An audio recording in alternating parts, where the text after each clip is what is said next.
episode of A Fighting Chance. I'm Jared. We've got Salvador Garcia. What's going on, man? Hey, what's going on?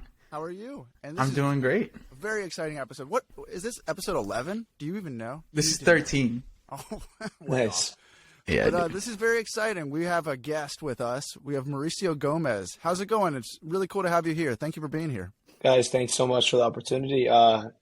I just coached at a Jiu Jitsu tournament yesterday in Orlando, so my voice is a little, hoarse, but I'm good though.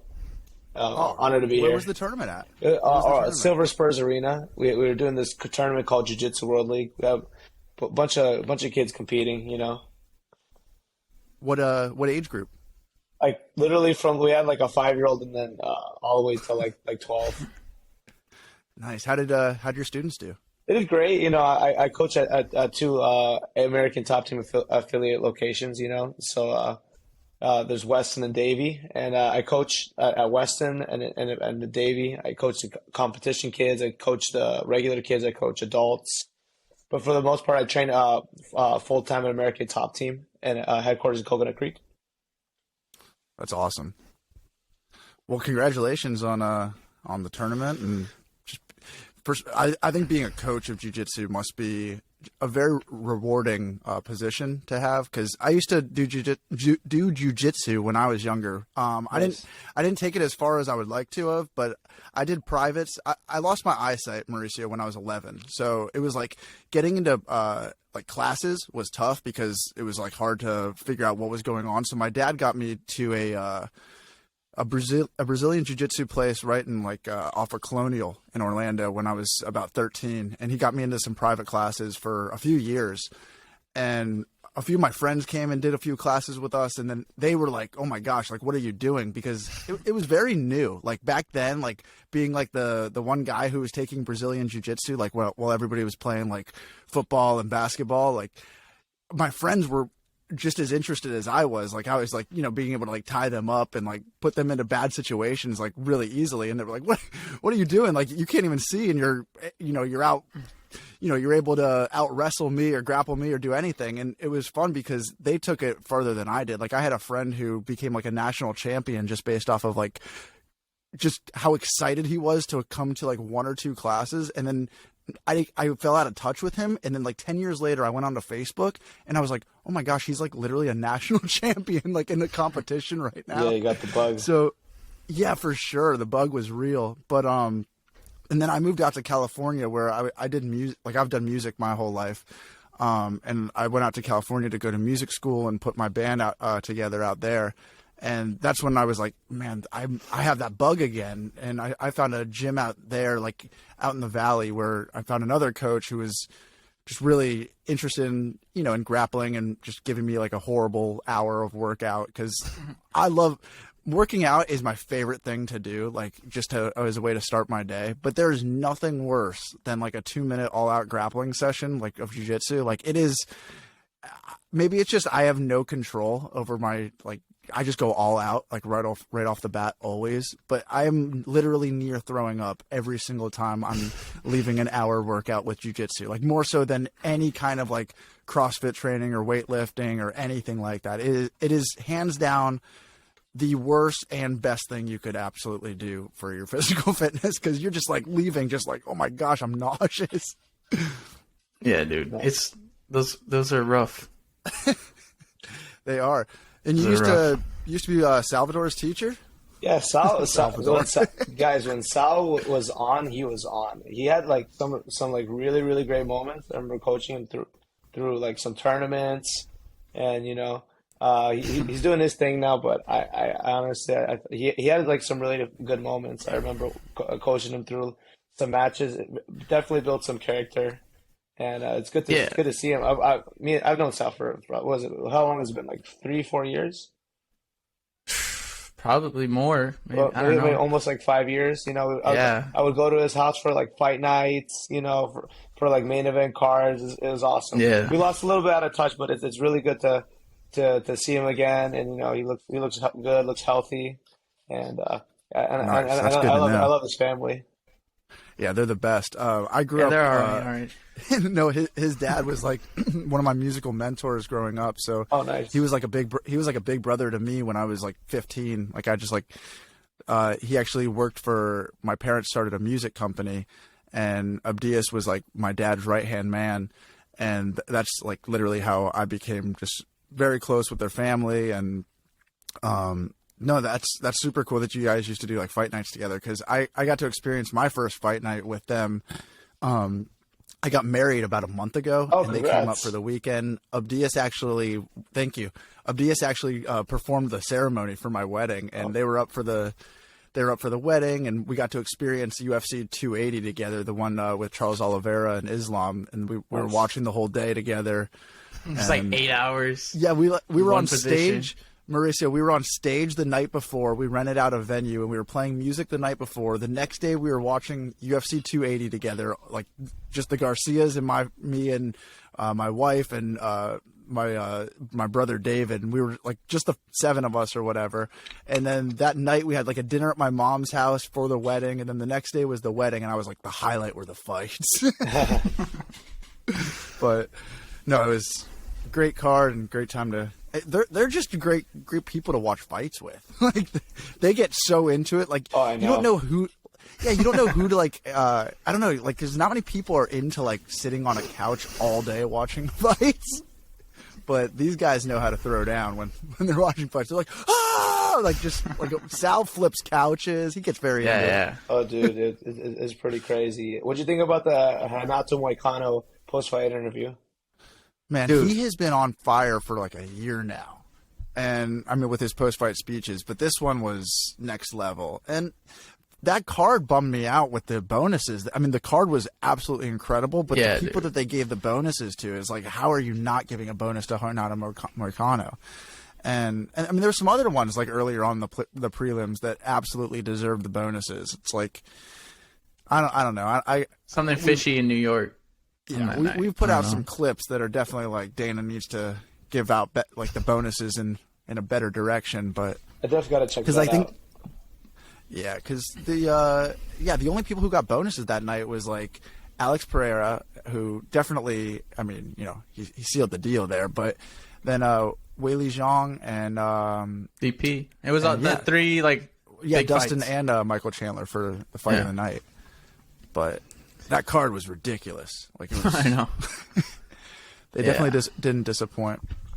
Are you? I mean, fighting is obviously what you do like throughout your entire day. Can you still sit and watch UFC or Bellator? Like, do you still get enjoyment out of that? I do, but for the most part, like I'll mostly only watch like my teammates fight because you know I'm just around it all the time. I do love watching fighting.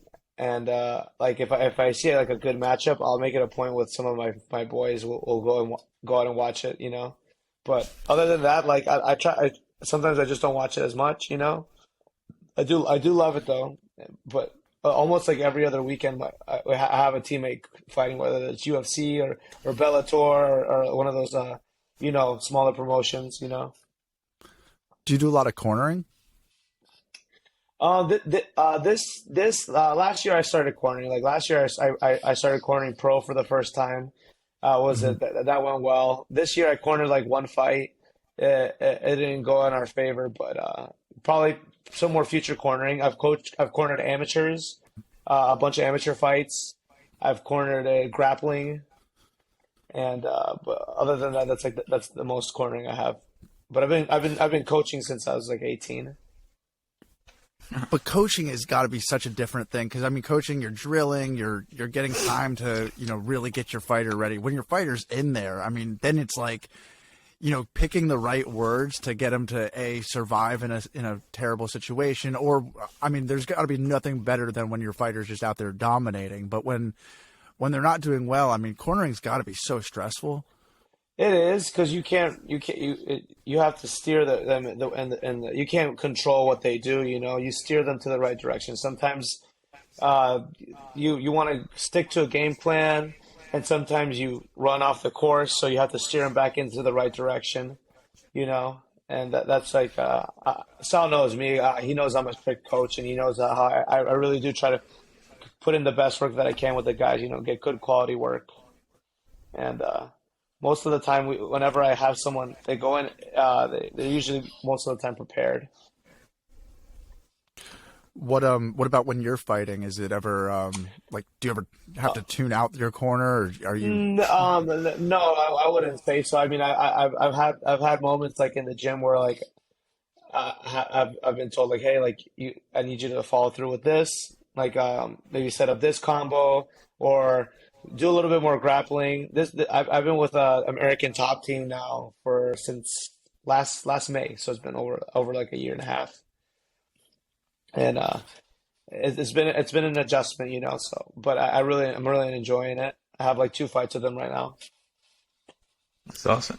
Well, congratulations. I mean, that had to be like a very big like milestone, like to be able to just get into a gym like that and to be training with those guys. I mean, I was so in 2020 I was getting ready to kind of transition to that, and then I had broken my arm, and then I got armbarred in a tournament, and then my arm broke, and then I had to like heal that, and then I was getting ready to come back to it again, and then COVID happened, the pandemic happened, and we weren't able to.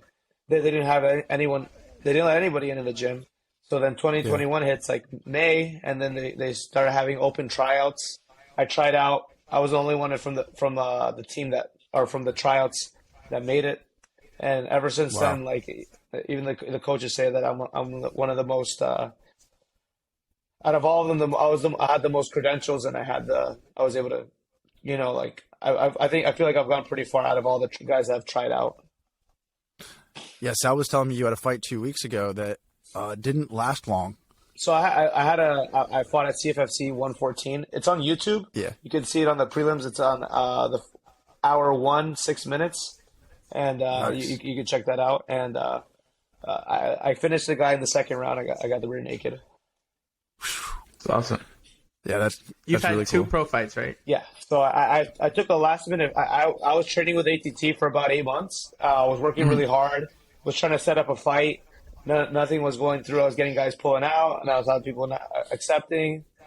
So I had an opportunity in January this year, and I talked to my coach. He said I was good to go. I fought up a weight class. I fought at 155 lightweight, but I finished the guy in like under a minute. So when you're like, you know, obviously I think you're at a prospect level. Like you're not just, you know, some average guy doing MMA. Is it kind of common to just not be able to find matchups consistently? Because I see that in a lot of guys, like, you know, they just can't get fights. So like there's this thing where I for myself, I wanted to start fighting MMA, and I felt like for myself I waited a little too long. But you know, it's either now or never. It was at that moment. I did it when I was I was a brown belt in jiu-jitsu. I was like 21, and I really wanted to like kind of ease my way into it, start slowly take baby steps, because I've been training MMA since I was 16, you know, doing like either it was Sanshao, Muay Thai, kickboxing, but a lot of jiu-jitsu, and wrestling though. So my base is jiu-jitsu. Right now I'm like number 14 in the world in jiu-jitsu. That's awesome. So and I'm still trying to stay kind of a little active in there. I might compete again in like 2 weeks in Miramar. Oh, sick. Okay. You're ranked under Flow, right? Under Flow grappling, yeah. That's awesome. But as for fights, it was hard for me to find fights as an amateur. I had a lot of people not accept, and then I had the people that did accept, I always appreciated it. But I knew at some point I had to like make that bigger step, and I was waiting for that call to be able to join the team. So I jumped on it, and now we're here. You know, over the last few months, I've been having a few issues with trying to find some fights, but it looks like I have a new manager. I'm with the same management team. I have a new manager, and he's been really taking care of me. He's been pushing me. He's been getting me out there. I'm actually gonna try out for PFL is gonna have this Columbine event. It's gonna be within the span of from late January till about like I think early or late March, and it's gonna be like a Columbine. So I'll be trying out, and then I make it through the tryouts. It's over a few weeks long. I make it through the tryouts. I have like an exhibition fight, you know, and then if I do good, then they'll give me I believe like maybe a 3-fight deal. That's the Challenger Series, I think it's called. or is that something different? I think it's just a Columbine. I don't know too many Okay. details. I spoke with one of the guys that's in charge of that thing. He came to the gym for Kayla Harrison, but Nice. I had a short conversation with him, and I'm on there.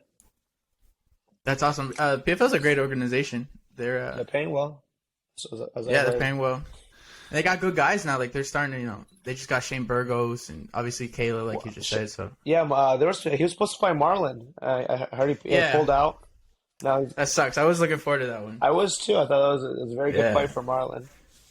That's a banger Marlon's matchup. featherweight debut, I believe. Yeah, because he fought at 35. Dude, he's such a beast, man. I trained Marlon. Yeah. Yeah. Wait, so you're you said you just fought at 55, but that was short notice. What weight class do you see yourself kind of sticking to? I'm gonna Or probably that be you- 45 for another maybe 2 or 3 fights, and then I'll try to see if I can make 35. 45 is good. I can also make adjustments as I'm going through. Have you been weight cutting your whole life? Like, are you somebody that like was weight cutting in high school and? I cut weight for competitions, jiu-jitsu huh? tournaments, but the thing with jiu-jitsu tournaments is it's a day of weigh-in, not a day before weigh-in. Okay. So It's not as much of a cut, right? Yeah. So it was adjustment. I fought at 45 as an amateur, and that was Okay. I was good with that. And I'm just trying to make sure I cut weight, the right way. You know how like everything has improved. Everything is so state of the art and modern. With the techniques for weight cutting, for the strengthening, the conditioning, For training sure. smart, everything is changed. The game's changed so much, So it's just me catching up to it, The weight cutting aspect is absolutely fascinating to me. Like when I tell people who aren't like avid fans of the UFC, like what they're actually doing, like with like makeup concealer and getting in a bathtub and towels, and they're like, "What are you talking about?" I'm like, "No, you don't understand. This is a science now." It is a science. It's just because people really don't understand, like because they hear like, oh, they're 20 pounds heavier today than they were yesterday, and it's really a mind-blowing thing for anybody who isn't as much of a fan as, I mean, like honestly, if I wasn't blind, one of the best things that I would love to do, and I know I say love, but I would love to fight. Like that's because I'm such a fan, and I love training. I love actually. My wife and I, when we first started dating, we went to a kickboxing gym like 5 nights a week together, and it was a UFC gym too. So like that's like one of our biggest passions is watching fights. I love. I listen to everything MMA media, like the interviews, and people are like, "What are you doing? Like you can't even watch the fights." I'm like, "Well, like what do you expect me to do? Like watch?" I said to Sal, "I'm like, it's a lot easier to pay attention to 2 people fighting, like with what's going on, than like 15 people on a field or like on a court. Like and you got to have some kind of outlet, like because I love, physical fitness, and I grew up as a ice hockey player, so like Nice. staying somewhat into sports has been a challenge, but now that I found like the UFC, it's like, oh, this is definitely where I feel comfortable and what I enjoy, like with the jiu-jitsu that I grew up doing, but like if I could fight, like I absolutely would. Like I've like looked up like, oh, there should be blind boxing, there should be blind something, because like for me it's not fair. Like it's just like Yeah. I'd get in there and fight anybody, but at the same time, like, oh, where'd that kick come from? It just doesn't sound, how you gonna handicap that one? Yeah, I mean, you could do the power slap that they just. Dude, they that just sounds did that. crazy. Like that does not sound like a good idea for anybody. But like the fact that they're saying there's technique behind it, that's kind of interesting. Well, yeah, you hit with like I think it's you hit with the palm. Wait, or, like, wait, the little- wait. Which this is like what kind of sport is this? Okay, It's called power slap. Oh It's, yeah, I do remember that. Yeah. Yeah, where they stand in front of each other and. Dana slap the White shit just out of did a each other. deal for like 8 episodes coming out in January for Power Slap. Mauricio, he was like talking in this press conference, and he was just like, yeah, I mean, the numbers on the video, they get like 300 million views on a video of people slapping each other. That's Yeah. pretty crazy. I've seen like the phone booth fighting. There's That's there's crazy, too. the car one where people like try Yeah. to like fight each other like inside of a car. These are all I saw- these are Russian. These all have to be like Russian, made in Russia. They have to be.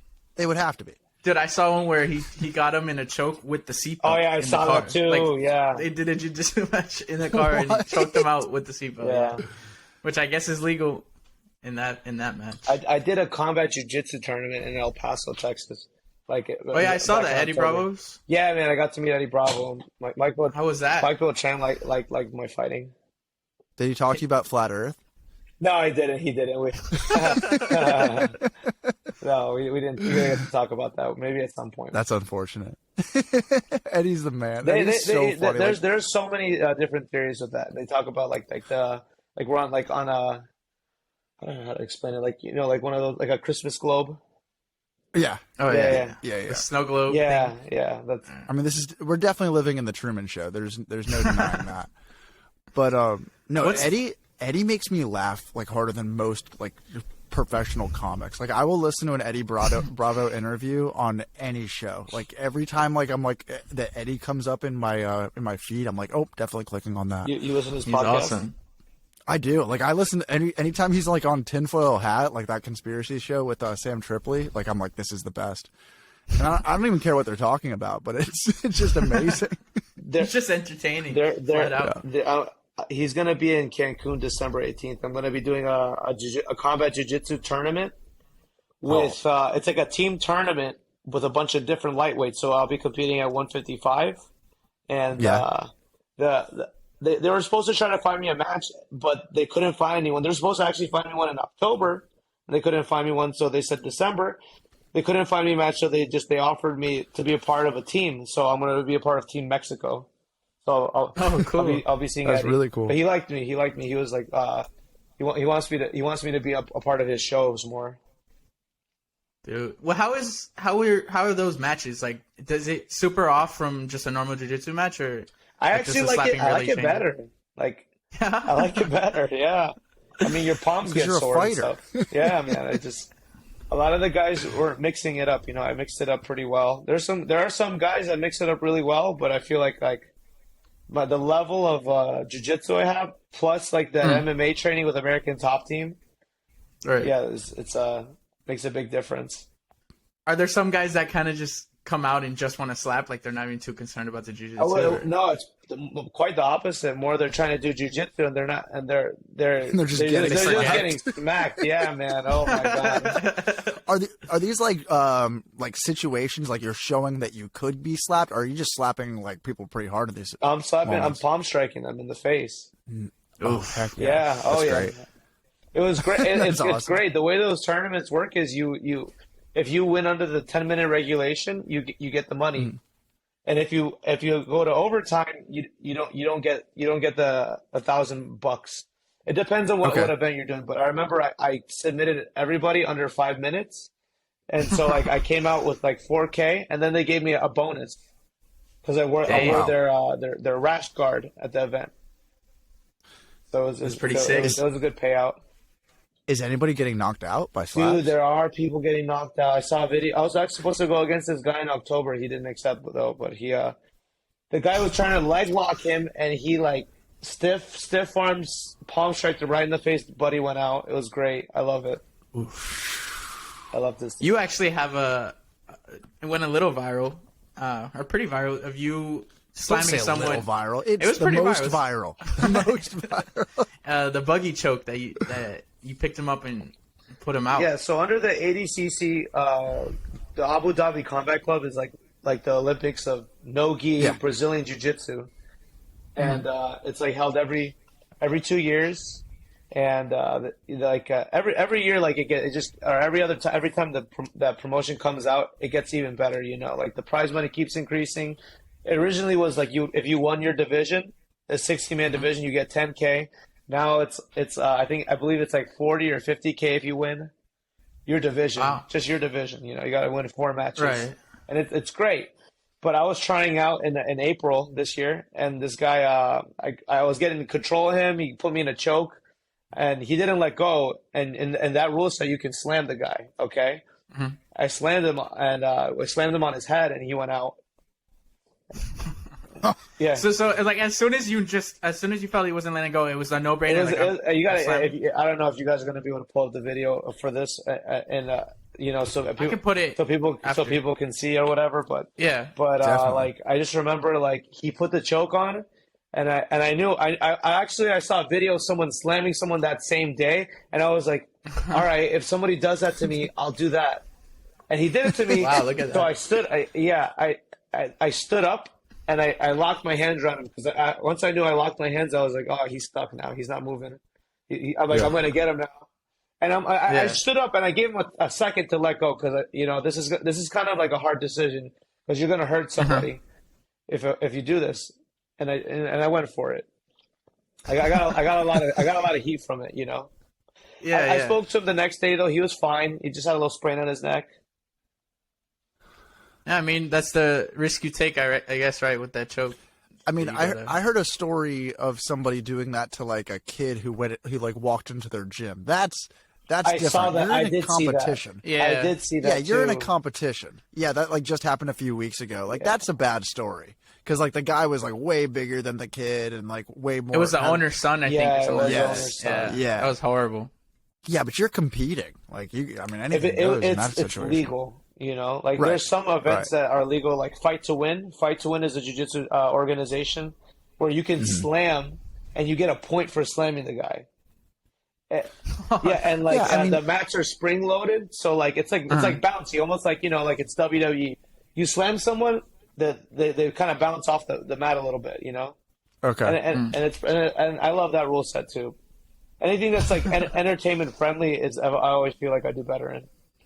Yeah, you put on a show. It's interesting when different organizations have different legal rules. Like in ONE FC, you can do grounded knees. And, that all the time you're just hearing like a ref take a point from. I mean, it's pretty common for that to happen in the UFC. Like I don't know. I mean, I'm not in there, but I would think in the heat of the moment, you're just not thinking at all. You're just there's some hard moments like that, like the yawn knee, right? The pure yawn knee. That was tough. There was a guy last night that was like baiting the knee. Like he kept, the fingertip rule. So he kept touching and moving to see if he could like get the knee. You know what I mean? So there's guys that are just baiting it so that you do it in the heat of the moment, and then boom, you're down a point or the fight's over. So I heard Dustin tricky. say he bit down on Michael Chandler's fingers when they were in his mouth doing the fish hooks. Yeah, he was like, I bit the shit out of his fingers. I was like, so good. That fight was gross. Don't put your finger in my mouth.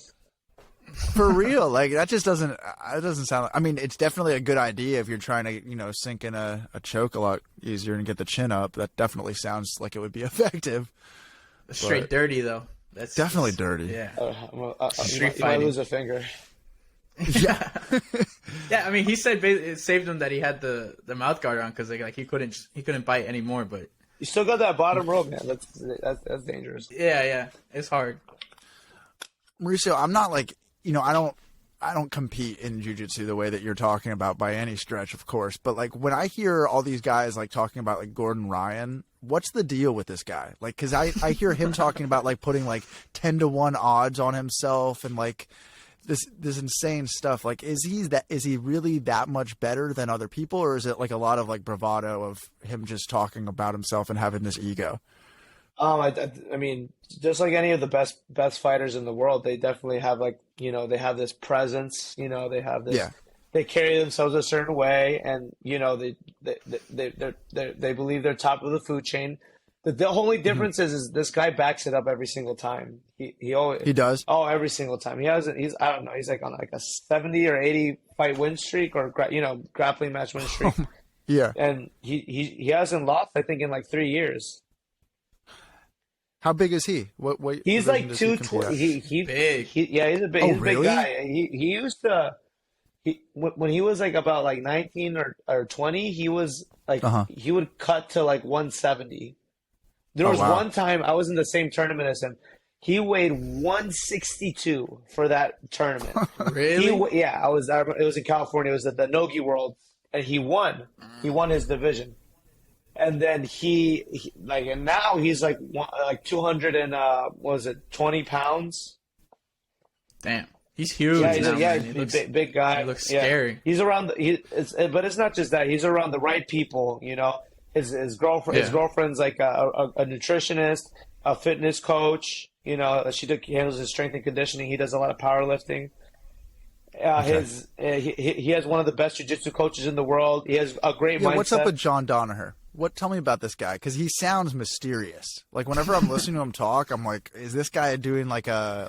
It's almost like a spa, like sleeping video. He's very soothing when he talks.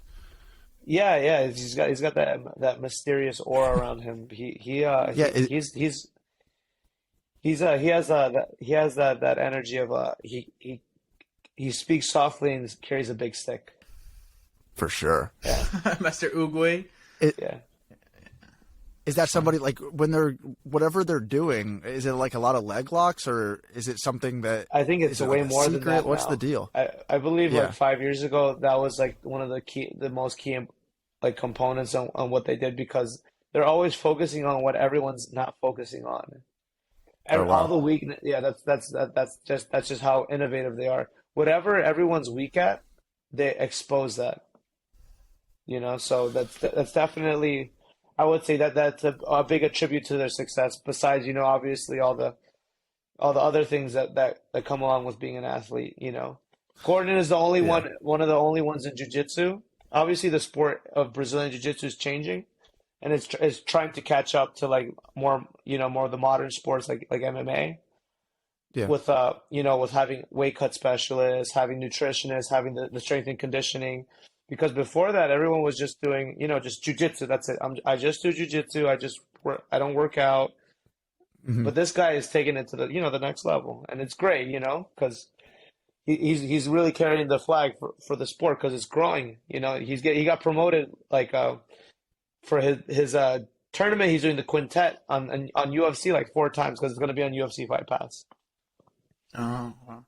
I know One FC just started doing like championships for jiu-jitsu, right? Oh, that's awesome. Yeah, I actually want to. I hope to do something like that. That, or maybe like the Fury grappling. I haven't won any world championships, but I spoke with Adriano. He was saying that they're looking more for like world champions. Like they have to have like the world champion under their credentials. Yeah, I think his name is Mikey Musumeci. I think he's the first champion out in One FC. And then he's the there's one this who eats kid. the pizza and pasta? Yeah. Pasta You saw guy. his podcast with Joe Rogan? Yeah. Just the clip of him talking about the pizza and pasta, and I was like, oh, yeah, this guy's awesome. That kid's wild, man. Yeah, he's awesome. another one he's just obsessed, the same thing as Gordon Ryan, obsessed. Yeah.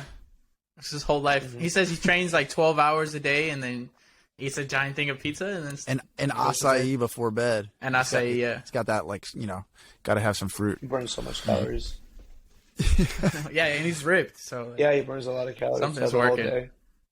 Was strength and conditioning something that you always did, or is it more so now than like that you're with ATT, or something you always incorporated? I work with Steve Bruno. He's he's one of he used to be one of the head amateur MMA coaches over there before the pandemic, and he's my CIC, my coach in charge. He handles all my trainings.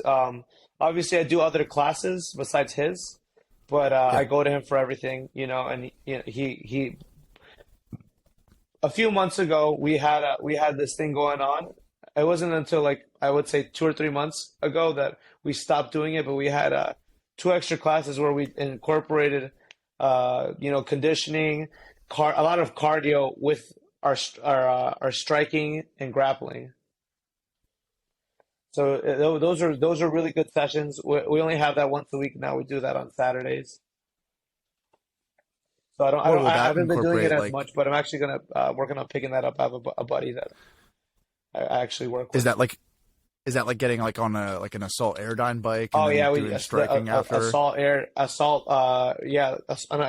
runner, airdyne bike. Yeah. We have the air skier, the Versa climber, all that stuff.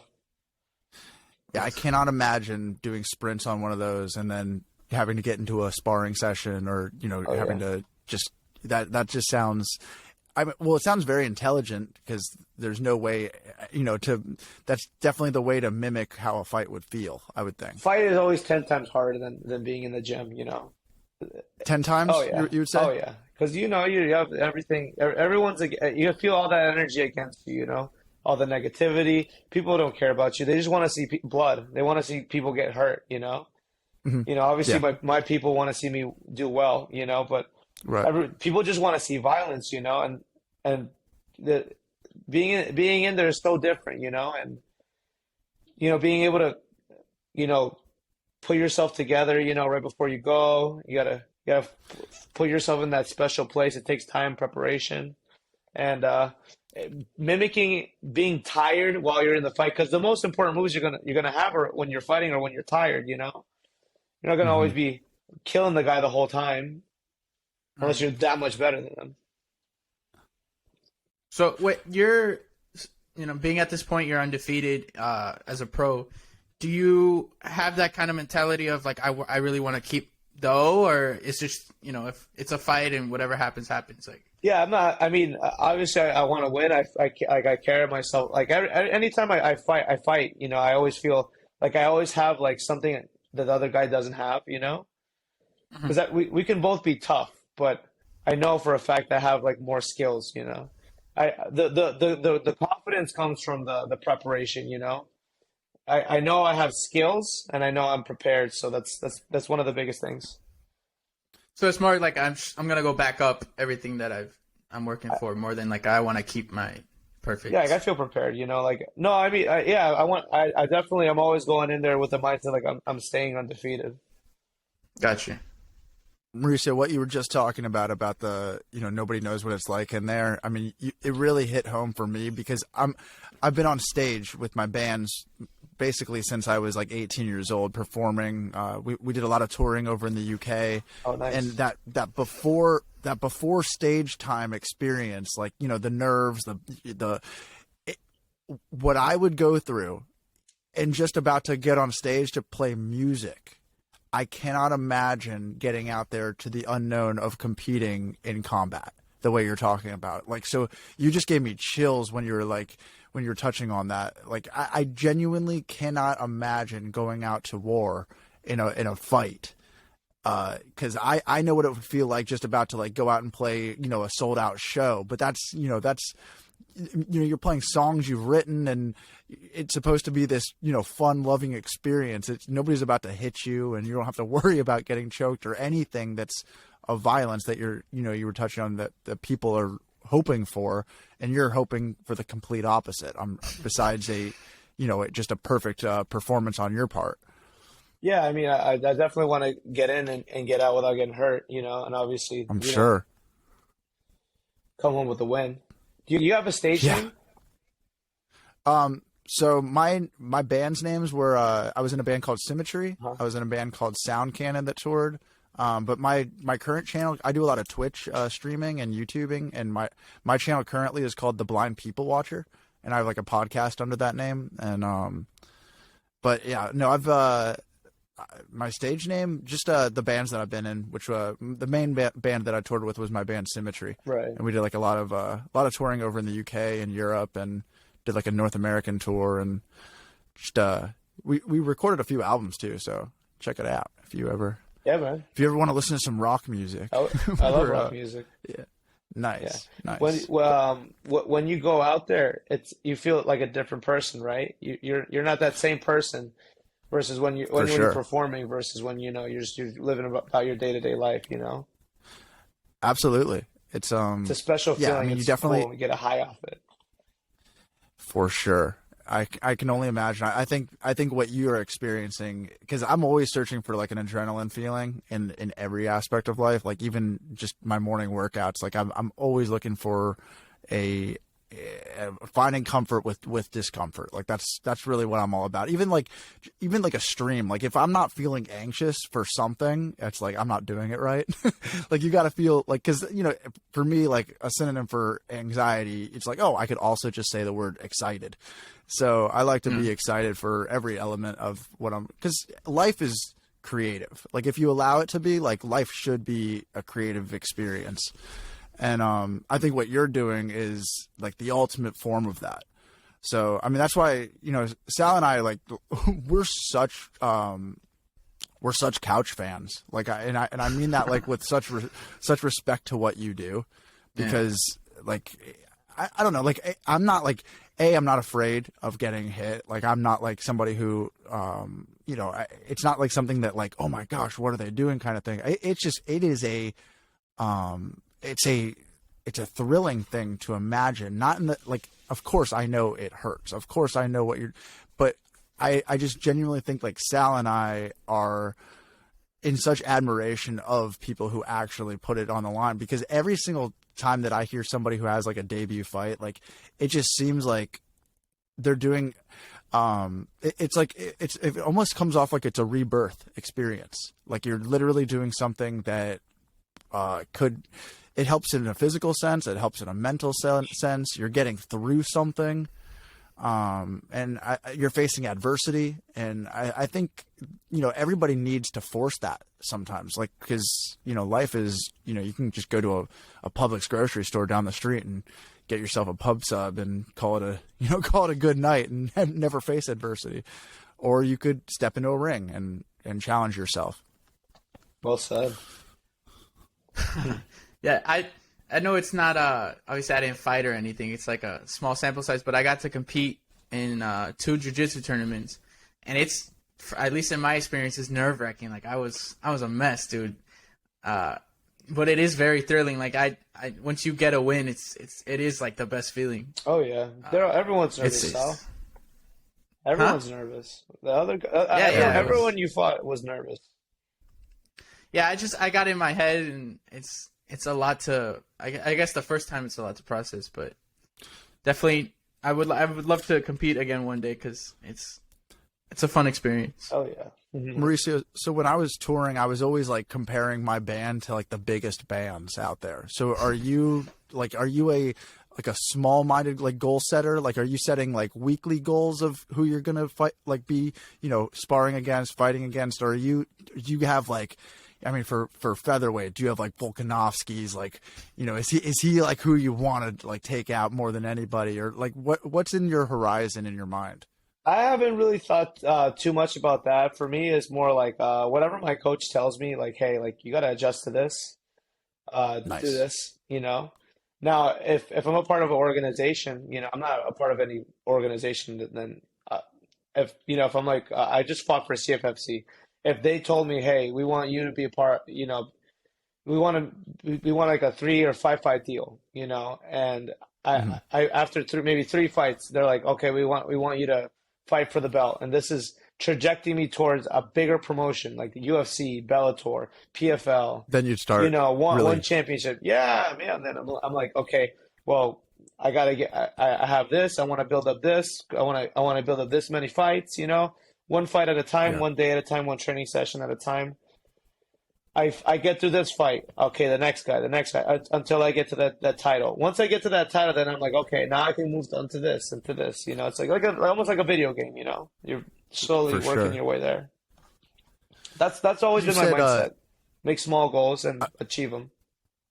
That's good. That's really good. You said a fight is 10 times harder than any training session. How much harder is getting hit in a fight than a sparring session? Actually, you know, like this last one, I felt like the sparring session was worse. I was really, yeah. I mean, I was training with a lot of guys that were more like, you know, they just been fighting longer than me. You know, yeah. I always have like the grappling advantage in any times I spar with anybody, and or for most of the time, you know, we got killers there, man. There are guys that have good grappling there, you know, but I just I had some hard sessions, you know. I had some sessions where I just sat down and I was like, man, that was a tough one. Oh man, well, I said I wanted to be a fighter. All right, well, this is what I get. But you know, I love it. You know, I get up, you know, dust myself off, and you know, just keep going. You know. So being so being so proficient with the jiu-jitsu, do you put more of an emphasis on sharpening up the striking, or is it kind of just like everything gets the striking and the striking and the wrestling? You know, like I obviously would like to take people to the ground and finish them, but I also want to fight, you know. So I do focus on my striking, and I'm not afraid if the guy catches my kick, I fall down, you know. That's the least of my concerns, you know. I'm dangerous on my back, and a lot of guys that are fight MMA aren't, you know. I have a lot more weapons than most of the guys there, you know, like baby Charles Oliveira. Was that I actually helped Dustin like a little bit for that one. I didn't get to help him as much, and I feel like, you know, maybe that would have helped him a little more. Yeah. But just different dimensions. He's a lot longer than I am. I didn't think there was a chance Dustin was going to lose that fight. Going back to like that moment when He I had was good moments when he dropped him. You know, he just gotta so close. He just gotta keep him away from the boxing. I was on such a Dustin high, like after like just the, you know, the Conor fights and all this. It was like, oh, Dustin's gonna get the belt. Like, cause I don't know, you're a Dustin fan for so long. All you wanted was for him to get the belt. Definitely a Dustin fan. And yeah, I mean Sal was saying last week, it was like, is there anybody who brings it every single time and just hypes you up more than Dustin? And I was like, I can't think of anybody. Yeah. But he's like maybe the ultimate fighter. Alex Pereira now, but you know, I don't know. Just because that guy's so scary. Dustin could. Dude. That's what I heard. Yeah. Like even when Robert Whitaker is saying like, how does that guy get down to 185? He literally said, he goes, does he have to cut a limb off to get onto the scale? Like, It doesn't make any sense. He's like, He's got a good nutritionist. yeah, He's got a good the nutritionist. best. He's got a good weight cut specialist. he eats the Paul Saladino carnivore diet only. Yeah. But yeah. Who is your favorite fighter? Would you say? Dude, Mike Conor right now. Mike Conor right Dude, now. how could he not? Money Mike Conor. Yo, he's the motherfucker to train with. He is really hard to train with.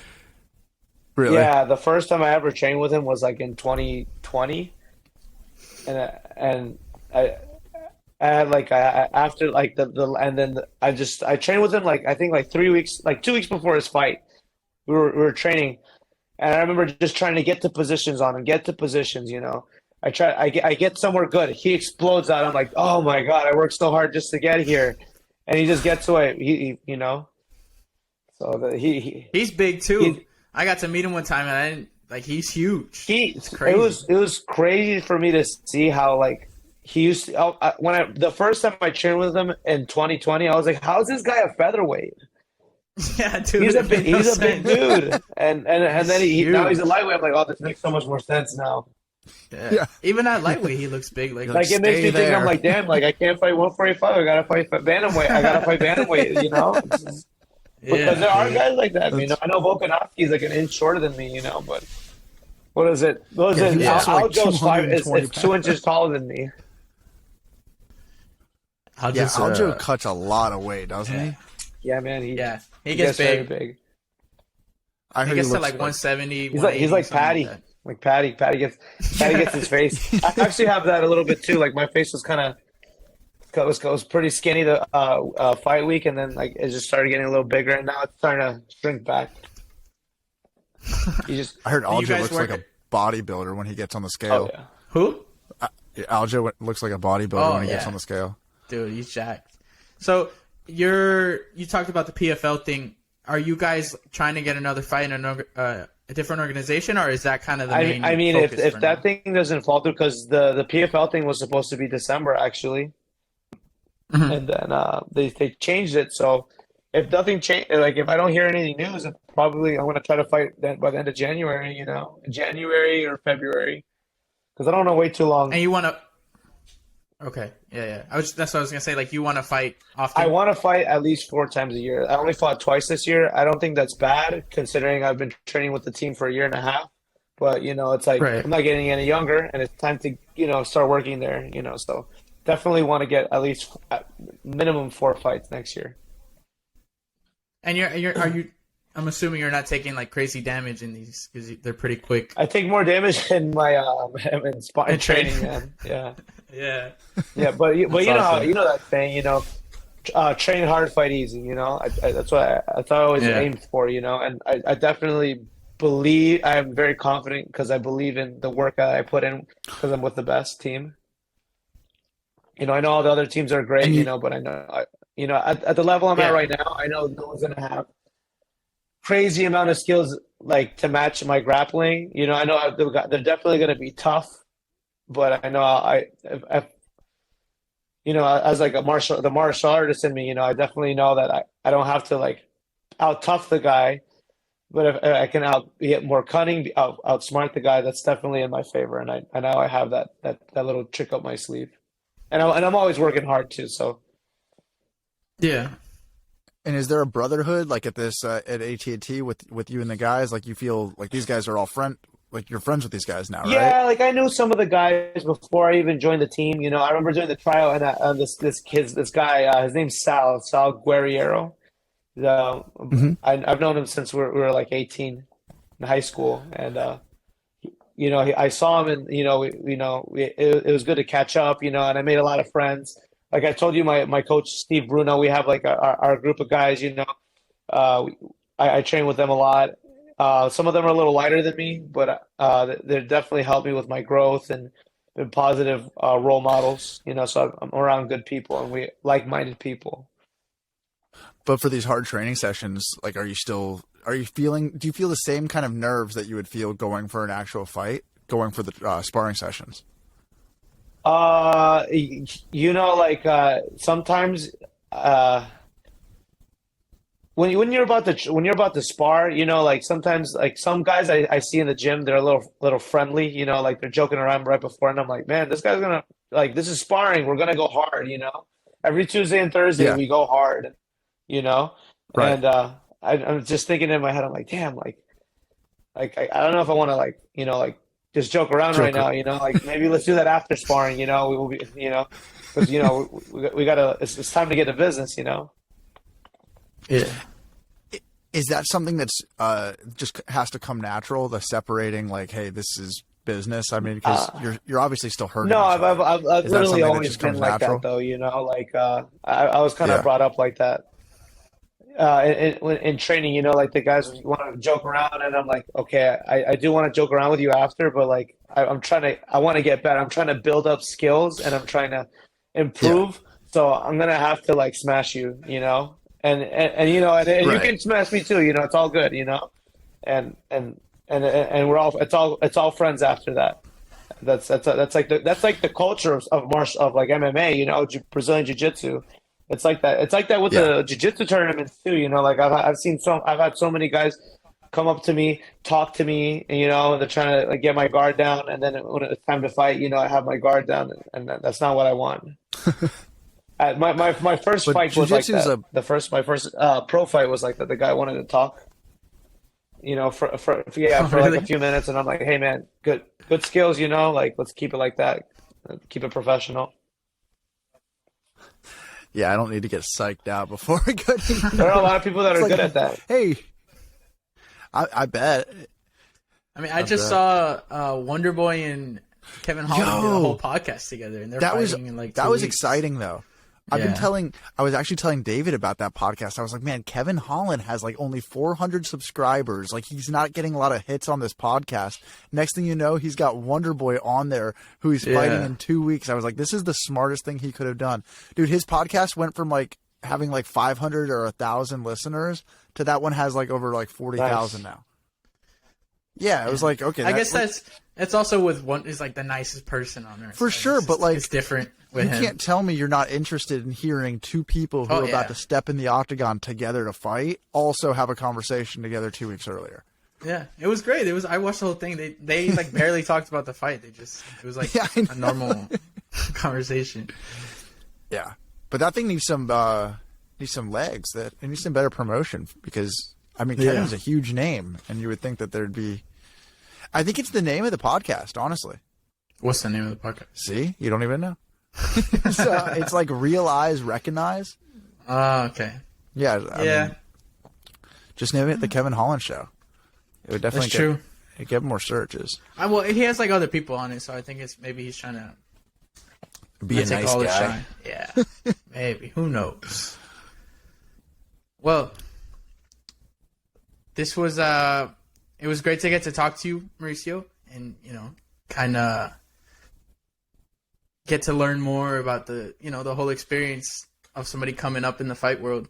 Thank you for letting us into even a few percentage of what you what you experience on a day to day, because we're just we're outsiders to this whole world, and it's definitely an exciting one that I think a lot of people are fans of, but just don't have a clue. And listening about it can only give you so much of an insight, but that's all we got. No, man. Thank you guys so much for having me on. It's great to see Sal. Great to meet you. Very inspiring. I know a guy. He's a black belt in jiu-jitsu and he's blind. He lost his That's awesome. He lost his vision in high school. That's very cool. Yeah, did you help train him? No, he's actually on. If you look on Instagram, he did this interview with Matt. It's called Matt Made, and I'll send it to Sal, or if I'll get a hold of you or something. Maybe you'll send me your account. But for sure. He talks about how he was always an easy target to be bullied because he's blind. And the only sport that he could do in his country, because he's from Ecuador, was jiu-jitsu, and he says that it gave him so much more confidence, and that he really loves it. So there's I know there's two people that are blind. One guy's a brown belt in jiu-jitsu. He wins a bunch of tournaments. He's blind, and then there's the guy. His name's Carlos. I forgot his last name, but he's great. I actually rolled with him one time, and he's a very skillful individual.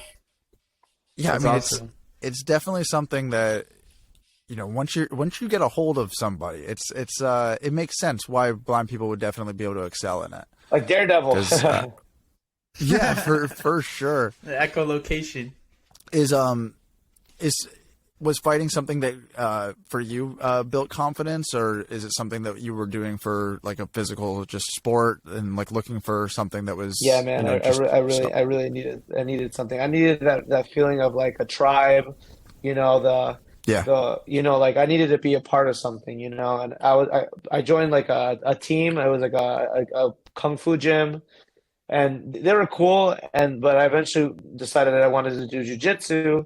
So the owner of that school used to be partners with my coach, Rodrigo Ramos. We call him Baga. Mm-hmm. And I started training with him back in 2013, and we just haven't left since. So that sense of feeling of being a part of a team, improving skills, just trying to be good at something. There was just something that I became obsessed with, and I really enjoyed it. And the confidence, that was just it was just a product of the hard work that I had put in, because my parents had taught me, and I thank them all the time. Everything that they taught me from being a kid till up until now I use. Working. Don't leave without getting the job done. Always try to if there's something that you haven't done, try to check that box off, and I done that in my training, and that's carried on, and that's why I am where I am.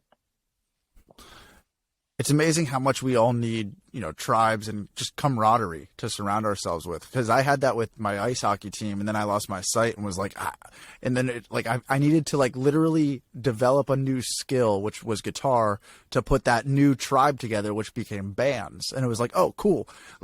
This is the exact same feeling. It's just shifted gears. And we need those things as humans, because it really comes from a competitive sense, because unless you're surrounding yourself with people who are better than you, you're just gonna be oh, I'm great. But we need to keep striving to be better every single day. I really think that's what fulfills us and makes us feel like it's a purposeful passion versus just a passion. We gotta be striving towards forward motion of something. Oh yeah, I agree. But yeah, man, thank you for being here. I'd love to do this again. I'd love to after get my a chance next to fight, meet you. Yeah, I was just gonna say after sure. you come on. For sure. Yeah. But yeah, man, I really appreciate it, and I hope you have a great rest of your night and good training sessions tomorrow. I'm sure you have one. Oh yeah, the victory tour is over. We're going back to work tomorrow. Yeah. Heck yeah! Well, congratulations, and we'll definitely play those clips of you winning and that slam.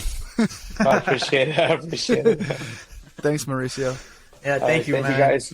Good seeing you, Sal. Good meeting you, Jared. Have a good one, guys. You too, man.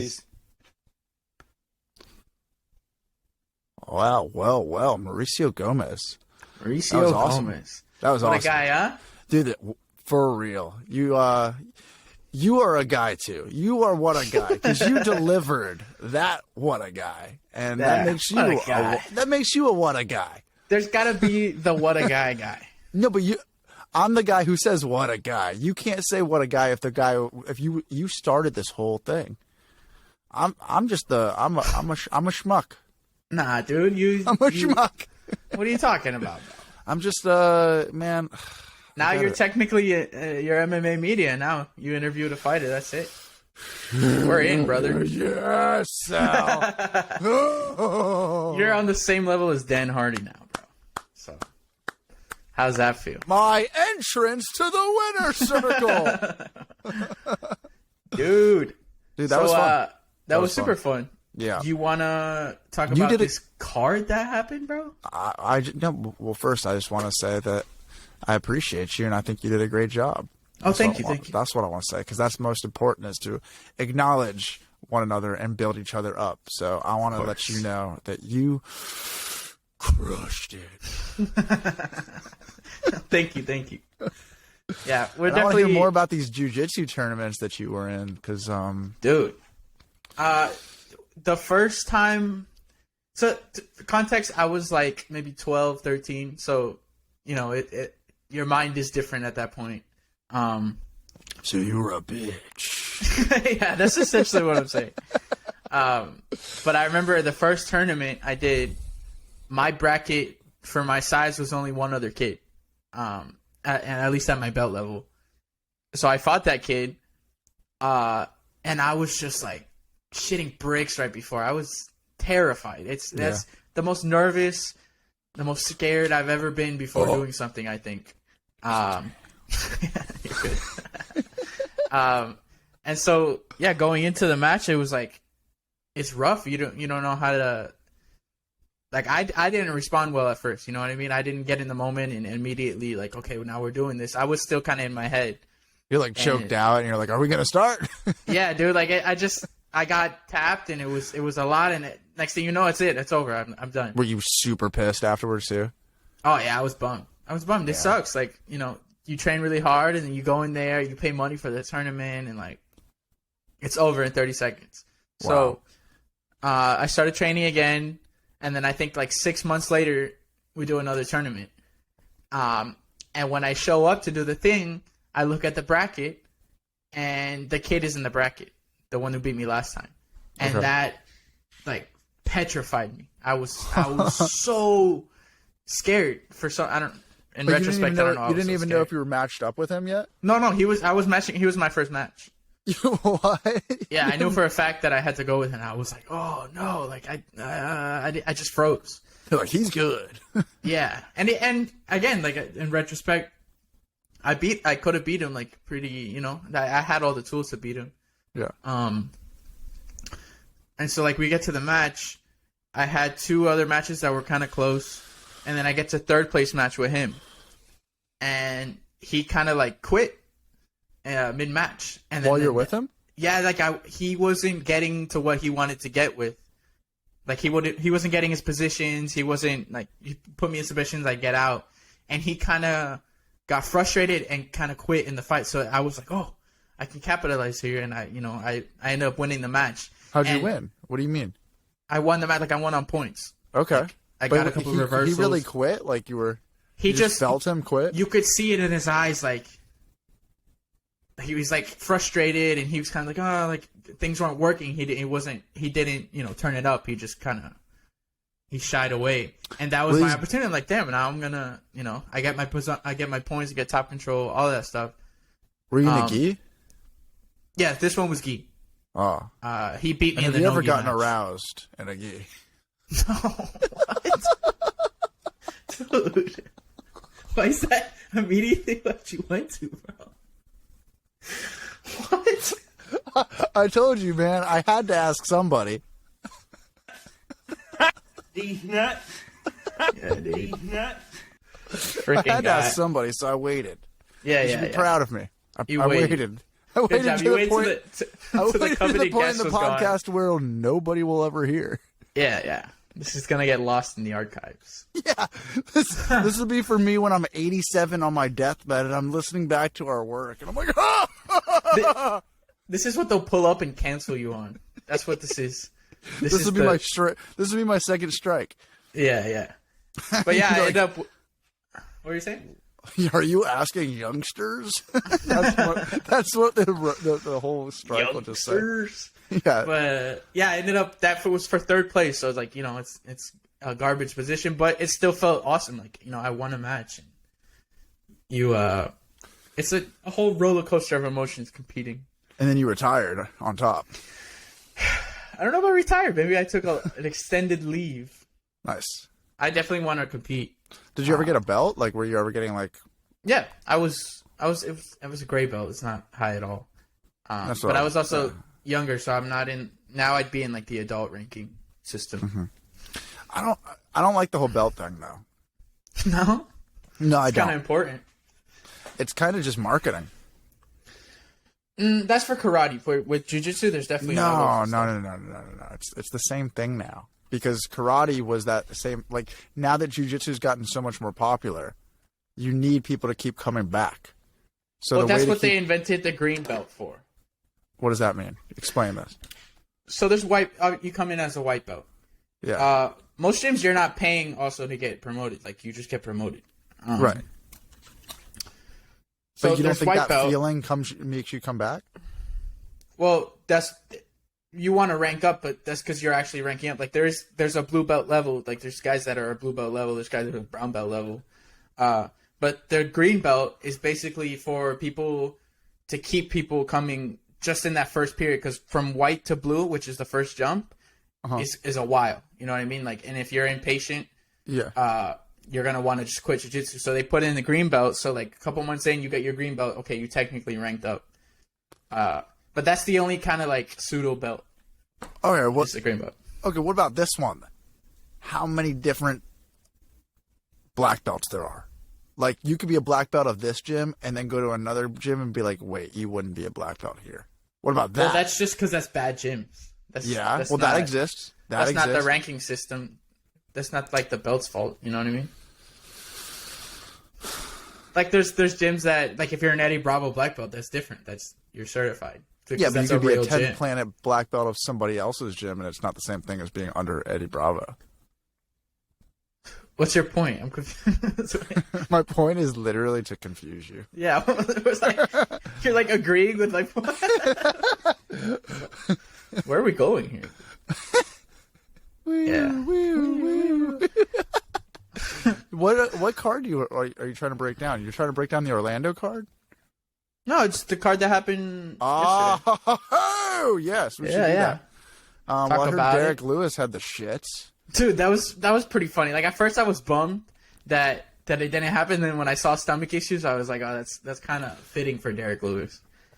But Do you think that they should have still given Spivak a like a replacement? Yeah, like Chase Sherman or somebody. I think at that point, like if you pull someone else, then someone else lost the fight. You know what I mean?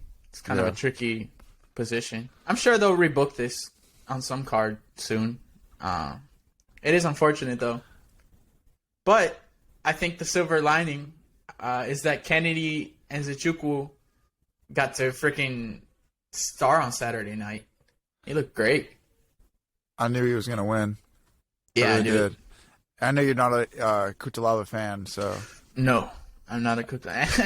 It looks like he's probably gonna get cut after this too. I mean, he had his daughter there too. ooh, dude, that never works. That's what David said. He's like, oh, he has his daughter there. I'm going with Never Kennedy. works. Frankie Dude, Edgar just happened with him. Like every time somebody brings their kids, it's the worst thing that you could possibly do.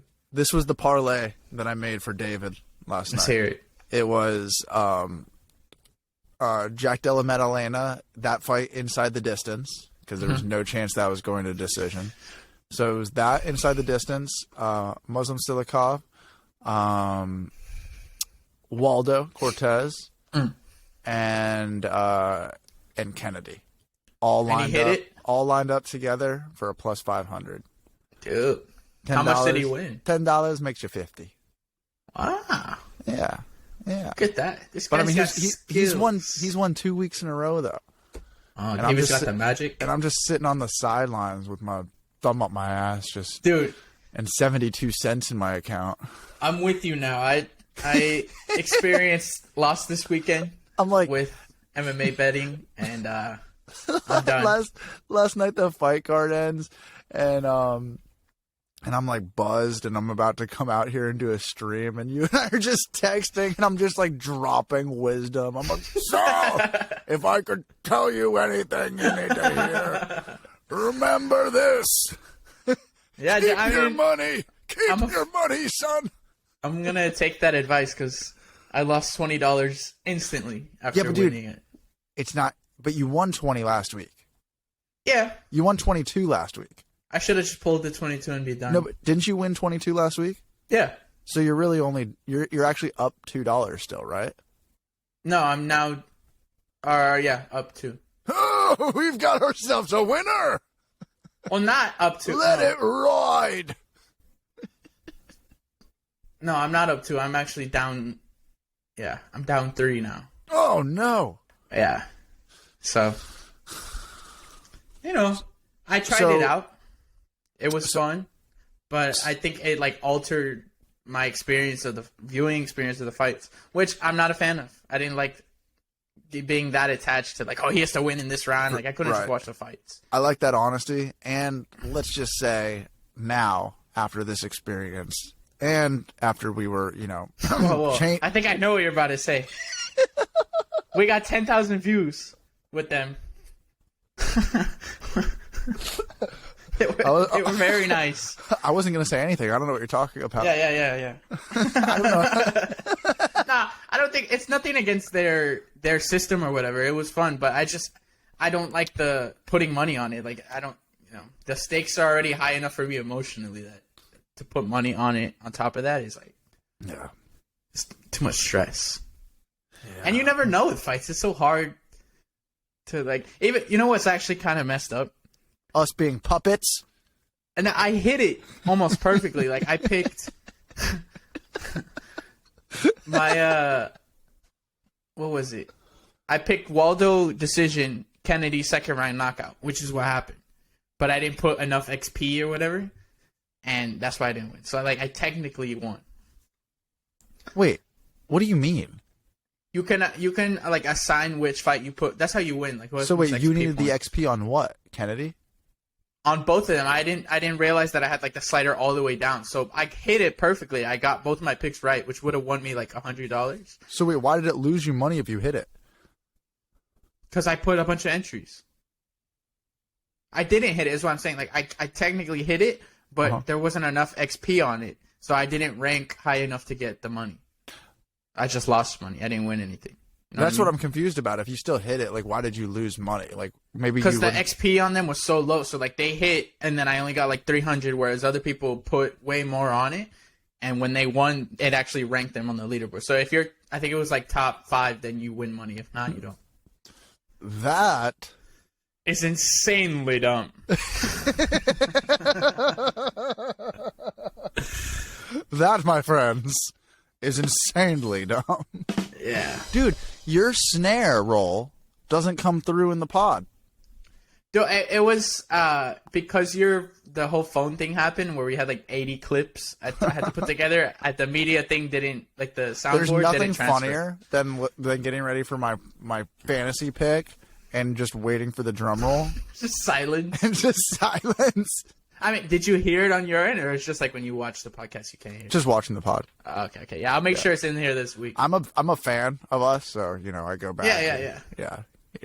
Yeah, honestly, from editing them, I get my fair share of hearing the same thing. I have actually multiple personality disorders, so when I go back and listen, it's like it's never happened before also. Oh, okay. Dude, I mean, we met David, and he's still maybe not even real. Maybe it's just you. Who knows? Yeah. Yes. Do you want to talk about... I know there's not a fight this Saturday, so there's not too much to talk about, but there's one looming. Yeah, dude, we can wait for that. I mean, can wait for it? Yeah, I'm trying to think if there's anything else to say about this past card. Bisping and Brendan Fitzgerald. Oh my God. I just remembered something. I've got something to say about them. What do you got to say? Well, you go first. Okay, cool. So there, you know how I talk about the Bisping and DC heat? Mm-hmm. At this point, I have an opinion. Here it is. Go for it. Bisping's ego is out of control. And it's basically just gotten him, he's just talking over everyone, and he was catching it while he was with Brendan Fitzgerald. But, like, it's not good because, like, he'll make jokes, and then he'll have to, like, go back and correct what he just said. Like, so Brendan was like, it was Miles Johns started bleeding out of his mouth, and Brendan's just like, he's bleeding out of his mouth. And Bisping's just like, well, you know, this is combat sports. That's what happens. It does. And that's what he said. Like, it was just like, It sounded just like him, bro. That was perfect. It was like, it's a cheeky sport, you know, right? Yeah. And he's 80 years old, apparently. I used to be the 185 champion, I did. And, but yeah, he basically was just like saying how it's a combat sport, and that's what happens. You start bleeding, and it's, you know, what are you looking at, Brendan? And then about 2 minutes later, he was just like, oh, actually, that does look pretty weird. And then he just kept like talking over him. And man, I got to tell you, I looked up a fight companion while this was going on, and I was listening to the fight companion, and it was so much more entertaining than listening to the commentary from the UFC. And I was thinking, I was like, you and I should do a fight companion. Yeah, let's do that. For we'll pick one of these cards. Maybe something boring. Yeah, I was gonna say like 282, but then that stream. No, we shouldn't do like a pay-per-view. We should do like something that's like something at the Apex. Something boring. Something insanely dumb. I know there's one at the Apex before. Cannoneer Strickland, we could do that one. I mean, I would do a Bellator one. I would do something like anything that's like because it'd be a really good way to get some views, like some people to subscribe, because everybody like is looking for, like, even like a Bellator one. It's like, oh, why not watch this as a stream? And these will have like, you know, 20, 15, like 30 people watching them, like even a small amount of people. But yeah, we can stream from here too, from Riverside. Yeah, I think it'd be a really good time. Yeah, let's do it. Let's figure out one of those cards. The Strickland would be fun if you want to do UFC, but like you said, Bellator or whatever. PFL. The PFL. Cage There's Warriors. the big one coming out for PFL. The Kayla Harrison. Like, I mean, the thing is, if you pick one of those, because there isn't going to be a lot of them, but there would be, or like a lot of the fight companions going on for it. So yeah, anybody smaller events. Yeah, anybody who like types it on YouTube would get to ours, which would be. I got some press credentials for Bellator too, so maybe we could do a whole thing on that. Dude, do you know Oscar Willis, the dude who does he's the Australian who does the press? Sounds familiar. For the UFC. He's the Australian dude who always, like, it's either him or John Morgan who asks the first question. Oh, that he did the drinking with. He's with MacLife? Yes. Yes, yeah. Dude, he just had he had his first MMA fight. He fought? He fought. No way. He had his debut fight. Oh, dude, I gotta pull this up. Shout out to Oscar. He won as well. Dude, that's awesome. Yeah, it was very cool. And I really like that guy also. I love listening to him. Dude, I'm a big fan of Submission Radio. Those guys from Australia, they put together, they're entertaining. Dude, apparently he dropped it in the second round. He sure did. Dude. He sure did. I know. What a savage. I think that's awesome. I think if you cover MMA, You should know what do it's like to something get at one hit. point. I Tournament, think so. train, anything. Yeah. But That's why, dude, find me a fight. let's do it. Let's set up. Look. Let me look it up right now. Maybe there is something like blind MMA. It might be a thing. Dude, there's not. I've looked it up. Oh, you're already on it. Yeah, I'm trying to kick some ass. Yeah, I mean, you could do a jiu-jitsu tournament. It's not the same. You want to get hit? I would do a jiu-jitsu tournament, but I really want to crack somebody in the head. Yeah. Like I know what, dude. I know what my hook is like, and the thing is, I want somebody to feel it. Right. I mean, you fought with hockey. You fight, right? For sure, and I just went to a hockey game. I went to a Panthers game. Dude, Emily and I were talking about going to a Solar Bears game this week. It was pretty entertaining. I saw a dude get flatlined. It was fun. Nice. Oh yes, that's what I was gonna bring up. So I didn't know about this until yesterday. I don't know if it happened yesterday, but James Krause apparently got suspended and pulled from the card, and he couldn't coach any of his fighters. That's what I was texting you about. Well, yeah, I'm just saying I didn't know that had happened. And is it because of the betting? Have they said anything? Dude, it's either that or the Sanko stuff. I'm telling you, I wasn't making that up. Stuff. But the Sanko stuff was older. Yeah, but I mean, it just came out. And I don't know if they would pull him for that. No, I don't think it was actually about the Sanko stuff, but it had to be about betting. Let's see. I found something. It has to be about betting. Betting probe behind Coach James Krause being pulled from UFC Vegas 65. Because that's an interesting situation if he actually is betting on them. Why? It was completely legal. Well, not because you've heard what they're saying that he's doing? No. That he's essentially taking these guys who are younger in their career, like they're older, they're not like high level. Yeah. And he's kind of saying like, maybe get hurt here, maybe lose, don't win that last round, take a bad decision, whatever. And if I'm putting down the bet, I can pay you more. And it doesn't matter because we're early in your career or whatever. So it's like wait. Are they really saying he's doing that? There's a couple fighters already that have come out and said that that's what he's doing.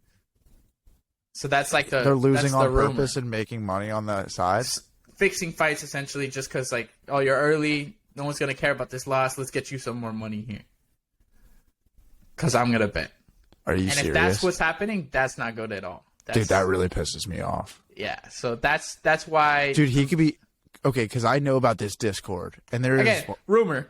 So I don't want to I'm not saying it's true, but it's true. It's true. I know for a fact that is exactly what is happening. We just talked about Eddie Bravo on this show. We're good. Yeah, it's true. What were you gonna say though? No, wait. You said did you just find something? No. I mean, I found they haven't released any statements on it, but that's what I've heard.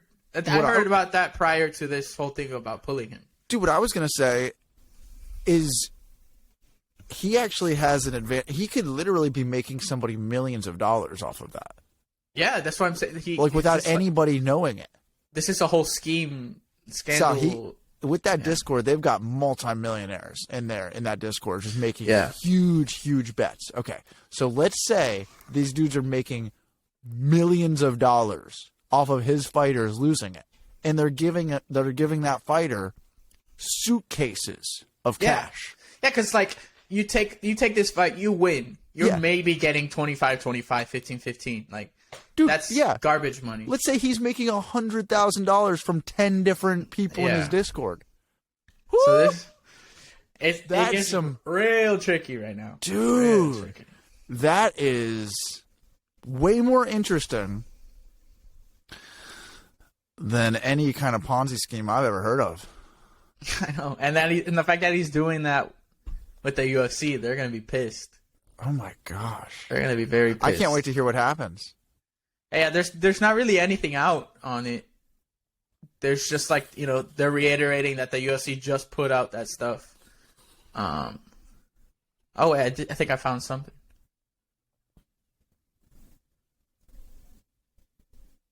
Okay, so Krause was set to appear as a part of bantamweight fighter Miles John's team for UFC Vegas 65, but was pulled. According to ESPN, Krause should not be cornering fights while a UFC bout he was involved in is under investigation. That bout would be a November 5th fight between Derek Minner and Shailan Nurdanbiki on the main card of UFC Fight Night. Hours before the fight was to begin, a suspicious amount of bets were seen coming in on Shalian's part to beat Minner, specifically by finish, and some even more specifically in the first round. He would go on to indeed win in the first round via TKO. What? Yeah, so that's what they're looking into. And Minner is one of Krause's guys? Well, it says following the bout, it was revealed that Minner had entered the contest with an injured knee.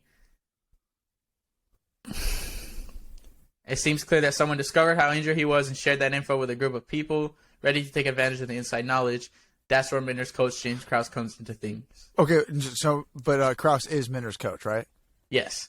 So that's what they're saying, that like he knew that he was injured. He's like, guys. He's putting it in on the Discord. Yeah. If you're putting that out on the Discord and having these high rollers making huge amounts of money and then giving them huge kickbacks. Yeah, because like no disrespect to Derek Minner, but there's not exactly a lot of people tuning in and, putting a lot of money on that. Like that is kind of suspicious that there's a bunch coming in. So, dude, it's very suspicious. I mean, yeah, especially because I know that James Krause, like, because I listen to his podcast, like I listen to the 1% betting podcast, and it's a lot. It's first of all very good, but the way that he's talking, like in the last 5 months or so, I mean, he's definitely making a lot of money. Like there's no denying that. Sure. Yeah, he's making a lot of money betting, real estate. Like he has a look like you guys don't know how crazy this is. Oh, he does? Kind of. Yeah. Because I can tell. Like honestly, just the tone. Yeah. No, 100%. Like he is entering that top G kind of status right now, or status actually. And dude, he is like, so for sure. I mean, whether he is making, who knows how much he's making, but if he's making these big dudes a lot of money on the side, and dude, this is like FTX coin. Have you read about this, man? No. That crypto? FTX coin? Yeah, FTX was a crypto exchange that is under investigation right now. Oh, that's what they named the Miami Heat arena. Dude, that's them, FTX. Yeah, and this is the one that all of these celebrities were backing, and they were putting out these commercials for the exchange. Sal, this is crazy. Oh, wow. It's literally, dude, it is. They made like $20 billion off of a fake exchange to $600 million exploit of crypto exchange to these 4 people in a house in the Bahamas. Oh no. I mean, like David's reading me the story. I'm like, literally, dude, these are my heroes that you're telling me about. I'm like, wait. Let's get them on the pod, bro. Yeah. I'm like, so they're robbing people and they're on yachts in the Bahamas. They're robbing them digitally? Yeah, and they're in the Bahamas. These sound like pirates. Yeah. Yeah, dude. That's not good for James Krause at all, dude. Getting this fight with the UFC. No, that's really bad. You're dealing with the commission. Like, that's, ugh. His whole little operation could be going down. But I will say, until it went down, I bet it was fun. Oh, yeah. This dude's probably balling. Who knows? He might have money stashed somewhere. Like, he's got like a Swiss bank account with like $100 million in it from like the last year of doing this. Yeah. We might not ever see James Krause again. Who knows? Yeah, James Krause has left the building. But yeah, that was pretty big news. Made sure we talk about that, Well, cool, dude. Do you want to wrap this up and do a fantasy fight? Let's go right into these freaking fantasy fights. Let's do it.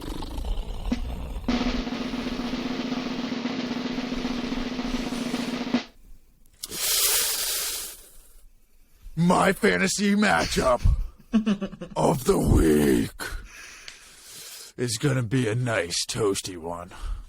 I got James Krause fighting Yanni the Greek. No.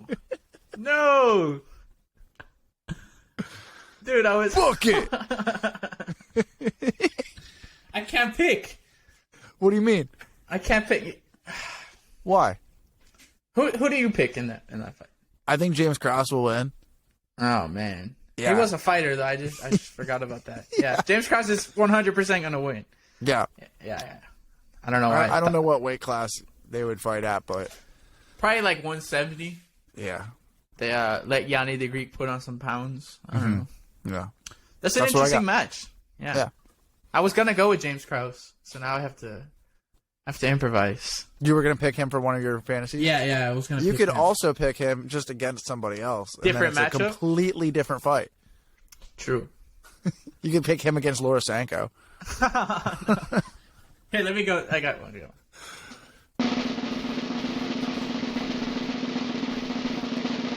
My fantasy fight of the week is James Krause versus Megan Anderson.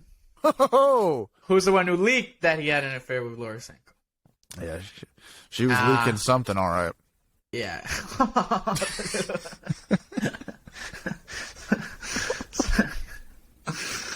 I don't even know what that means. Yeah, me neither. It just sounds funny. You laugh like it was like, Yeah. she wet her panties. Yeah. And I'm picking Megan on that one. Yeah, man. Megan's going to come out with that same kind of intensity that she had against Amanda Nunes, and it's just going to be over. Dude, I've never seen someone so scared in a fight before. No, that's what you thought it was, but it was It was a a killer instinct kind of look. I like it, though. Book it! Yeah, that's right. Unorthodox matchups today. All right, man. Well, this has been, I think, the best thing we've ever done in our entire lives. So, and Mark Goddard is still okay. We should get him to come. Dude, we should get him on the pod. I'm on it 100%. I'm gonna make it my life's mission to get Mark Goddard. Dude, I don't think it'd be that hard. And honestly, is that a dig on Mark Goddard? no, not at all. It's not a dig. But I'm gonna say this right now because we just finished episode 13 and we just had our first guest, Mauricio Gomez. It was a real honor having him on. I believe that this is the start of something. Let me get a drum roll. Oh, excuse me. That was the weakest drum roll. Yeah, well, I was trying to keep it low. I don't want to blow your ears out. You're good, man. You blow these out. See. Blow these suckers out.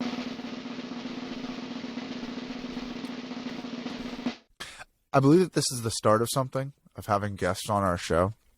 And I think that everybody has a story. I gave a presentation this week to fourth graders, 75 of them to be exact.